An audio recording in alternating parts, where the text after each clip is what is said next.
Lalatiana ho ny irotsaka any faratsio fa ny tanjony dia haka ny toeran'ny filohan'ny anteny miera-pirenena. Za tompoko indrindraindrindra dia manome lanja ny vahoaka izay any amin'ny misy fantatro. Raha zany no milatsaka hofidiana fa mahatondra ny tenin'ny vahoaka ary vitako tsara zany asa zany. Donc tsy manana olana amin'izany ary fantatro ihany koa fa za mahasa miatrika ny sedra ny latsabatona ny épreuve des urnes.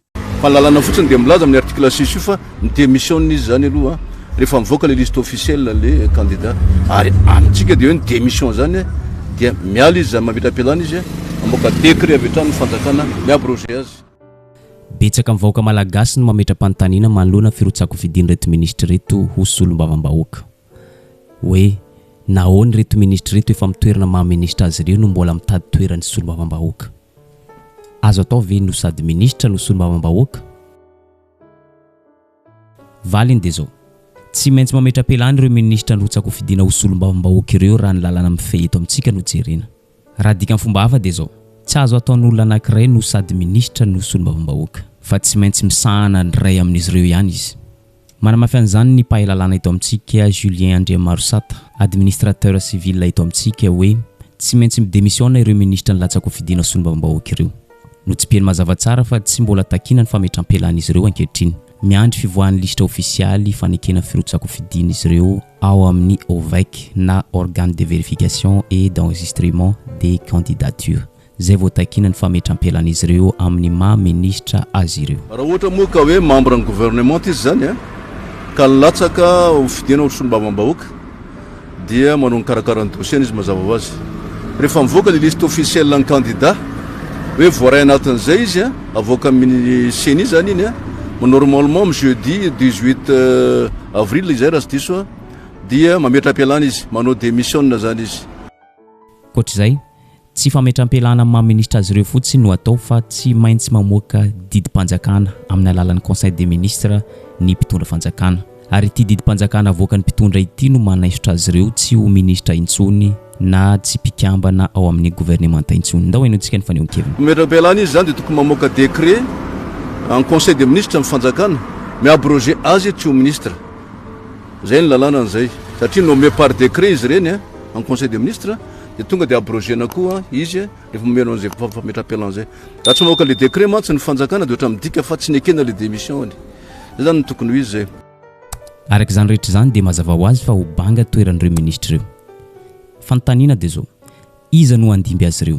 Ahoana no ahafahan'ny gouvernement malagasy ametraka ny olona andimby azy ireo ampandehanana ny raharaham-panjakana? Mbola fanehoan-kevitra Julien Andriamarosata ihany no mamaly an'izany rehetra izany. Misy fomba roa samihafa no ahafahan'ny mpitondra mameno ny banga.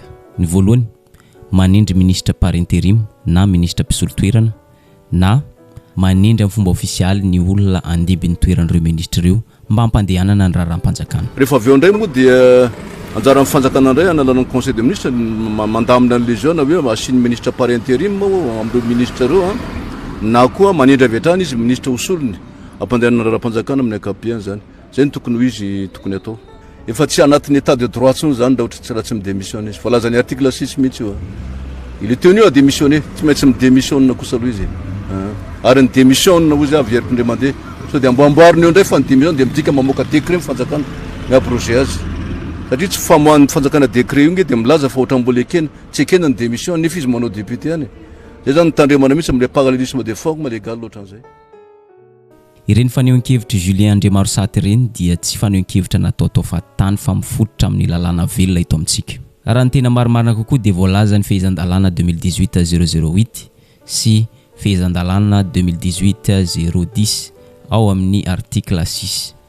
Na dia eo aza n'izany rehetra izany dia misy fanamariana kely nataon'ny Julien Andriamarosata manoloana ity lalàna ity satria ohatrany mahita izy hoe misy manjavozavo ihany ny voalazan'ny fehezan-dalàna. Fa kosa tsy azo diantsy hita ny voalazan'ny lalàna 2018-008 sy 2018-010 ao amin'ny article 6 hoe tsy maintsy mametra-pialana ny ministra aoreny voan'ny lista ofisialy avoakan'ny OVEC. Anatin'le loi aloha le lazaiko teo le loi 2018-008 sy le loi 2018-010 dia mazava tsara mihitsy aloha zany amin'ny article 6 aloha amin'ny loi voalohany resako teo dia manao démission izy zany. Démission izy zany mikasika an'io. rehefa nivoaka nefa le décret d'application le izy navoakany tsy nasiny détail mikasika an'izay azay mahavahirana anatin'ny zavaty misy décret d'application tokony mitsofoka en détail amin'ny application iny fa tsy misy zay fa lalana fotsiny de milaza amin'ny article 6 io fa ny démission izy zany aloha rehefa mivoaka le liste officielle le candidat ary amintsika de hoe ny démission zany dia miala izy zany mametra-pialana izy amoaka décret avy hatrany fanjakana miabrogé azy. Eo ihany zany rehetra zany fa ndao fantaritsika hoe izy avy ireo ministra voakasika ny fametram-pialana amin'ny maha-ministra azy ireo zany. Mety maro amintsika no taitra raha mahafantatra fa miisa 7 be zao ireo ministra voakasika izany fametram-pialana izany. Miisa 7 be zao izy ireo nilatsaka ho candidat ho fidina solombavam-bahoaka. Ndao tany isaitsika. Ny voalohany, Ramatoa Lalatina Rakotondrazafy, ministry ny fampianarana teknika sy fanofanana arakasa, candidat solombavam-bahoaka district-ny Faratsio. Faharoa, Andriamatoa Augustin Andriamananoro, ministry ny serasera sy ny kolotsaina, candidat solombavam-bahoaka ao Tana 1. Fahatelo, Ramatoa Marie Michel Saondrary Malala, ministry ny fanabeazam-pirenena, candidat solombavam-bahoaka ao Fianaratso. Fahaefatra, Ramatoa Vomendraza Aingo Elisette, ministry ny polina, candidat solombavam-bahoaka any amin'ny district-ny Ambositra. Fahadimy, Andriamatoa Tokely Justin, ministry ny Atitany, candidat solombavam-bahoaka district-ny Sambava. Fahaenina, Andriamatoa Andriamanantena Rakotoarison, ministry ny fampianarana ambony sy ny fikarohana siantifika, candidat solombavam-bahoaka district-ny Ampanihy. Ary ny fahafito farany dia i Andriamatoa Iary Adja Resampa, ministry ny tanora sy ny fanatanjahantena, candidat solombavam-bahoaka district-ny Morondava. Hatreto aloha mbola tsy nisy nahinona feo ireo ministra nirotsaka ho fidina solombavam-bahoaka ireo tahorinina nateran'izy ireo ny antota-taratasy filatsaka ho fidina. Fa kosa manankolazainy isika manoloana ny filatsaka ho fidin'ny Ramatoa Lalatina Rakotondrazafy, ministry ny fampianarana teknika sy fanofanana arakasa.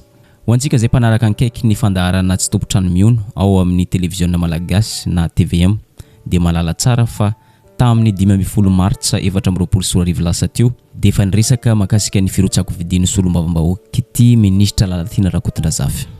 Fa kosa no dia tsy fantatra ny fehezan-dalàna mifehin'ny membre-ny gouvernement. Tsy noresahany ny lalàna makasika ny ministra milatsaka ho fidina solombavam-bahoaka. Fa ny zavatra namafisiny kosa dia makasika ny tenany manokana hoe tsy tokony gaga ny olona raha mahita ny ministra Lalatina Rakotondrazafy, ministry ny fampianarana teknika sy fanofanana arakasa raha mirotsaka ho fidina solombavam-bahoaka. Satria zao izy dia filohan'ny antoko, raha marimarina kokoa dia filohan'ny antoko politika Freedom. Zany hoe normal tsara raha ohatra ka mahita azy rotsaka ho fidina ho solombavam-bahoaka. Zany chef de parti filohana antoko azy zany normal be zany za hoe miatrika fifidianana na fifidianana solombavam-bahoaka zay fa niatrika fifidianana be ny tanàna normal zany tarika ny antoko Freedom mbola tsy antoko izy tamin'izany fa mbola association fa efa nitsangana efa depuis 2013 ny Freedom no nitsangana 2015 niatrika fifidianana be ny tanàna normal be zany hoe chef de parti ianao dia miatrika fifidianana zany normal zany tsy hitako mihitsy hoe inona no olana mikasika an'izany manoloana zany rehetra zany dia fantatry ny ministra Lalatina Rakotondrazafy tsara fa anisan'ny ministra tena alan'olona indrindra eto Madagasikara izy, anisan'ny ministra be mpanenjika indrindra izy. Fa kosa nampahafantariny vahoaka malagasy tsara fa ny olona be mpanenjika, ny olona be mpanaratsy dia olona manao zavatra izay, olona manana ny maizy azy. Mametraka trano ity ministra ity fa ny firotsaka ho fidin'ny solombavam-bahoaka any amin'ny district-ny Faratsio dia normal tsara amin'ny maha chef de parti azy sy amin'ny mahazanaky ny Faratsio azy. Za kosa nefa amin'ny chef de parti filohana antoko amin'ny Lalatina Rakotondrazafy amin'ny zanaka Faratsio dia tsy olana amiko mihitsy ny miatrika sedrana latsabato ary zay mpanao politika dia za mpanao politika feno mihitsy zany re tsy mba miafana amin'izany tsy olana ary zany enany tsy mametrametraka olana mihitsy amin'ny hoe ianao enjehan'ny olona ianao resahan'ny olana anatin'ny Facebook na ny fiainanao manokana tsy olana amiko zany ny prix à payer rehefa manao politika ianao tsy problème amiko mihitsy zany everin'olona hoe mahereza anao lalatina fa ianao be mpanenjika ka fantatry normal zany ianao koa rehefa manao zavatra tsisy olona faly aminao zany tsisy ozy saditiko sara moa Martin Luther King angamba miteny an'izay hoe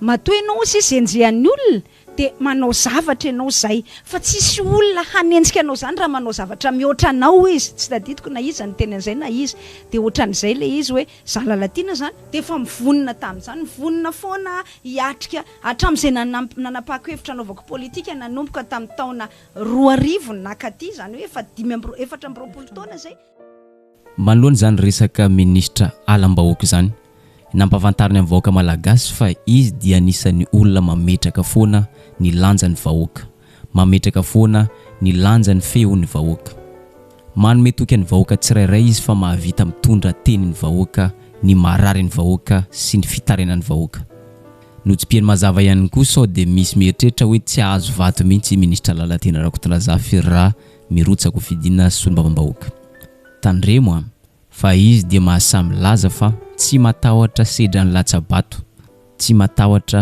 mpifaninana raha mbola fifidianana solombavam-bahoaka no resahana za tompoko indrindraindrindra dia veriko ty za tompoko indrindraindrindra dia manome lanja ny vahoaka izay any amin'ny misy fantatro raha zany milatsaka hofidiana fa mahatondra ny tenin'ny vahoaka ary vitako tsara zany asa zany donc tsy manana olana amin'izany ary fantatro ihany koa fa za mahasa miatrika ny sedra ny latsabato na ny épreuve des urnes donc tsy mipetraka zany fa tsy mbola manapa-kevitra mandroany za manaja ny fisiany coalition manohana ny filohan'ny repoblika dia ao ny hevitra ny tapahana dia manaiky an'izay tapaka ao misy an'ity fantanina ty napetraky ny mpanao gazety ny TVM tamin'ny ramatoa ministra Lalatina ho ny rotsaka any faratsio fa ny tanjony dia haka ny toeran'ny filohan'ny anteny miram-pirenena eto ianao zao manatrika anay eto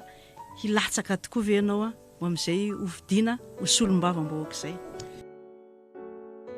toy izao namaliny ramatoa ministra Lalatina n'izany fantanina zany hoy izy hoe tsy mikendry ny akatoeran'ny filohan'ny anteny miram-pirenena izy fa ny azy dia ny hitondra ny feon'ny vahoaka avy any faratsio no tanjony sady manasoa ny faritra misy azy no manao valibabena amin'ireo vahoaka monina or faratsio izy zany hoe no disony zany resaka makasika ny fakana toeran'ny filohan'ny anteny miram-pirenena zany ndao enotsika ny validé zay ny amaliko an'izany fanontaniana zany hoe saloha tsy amin'izany hoe présidente ny assemblée nationale zany mihitsy diso zany ny resaka resahan'olona be zany fa za kosa dia miteny hoe tena normal be tsy tokony ataontsika mahataitra mihitsy raha milatsaka hofidiana solombavam-bahoaka satria za tompoko chef de parti za tompoko manana tany ny aviana za tompoko tia melona anarandray za tompoko tia hanao valibabena ho an'ny toerana nisy ana any Antsirabe zany any faratsio zany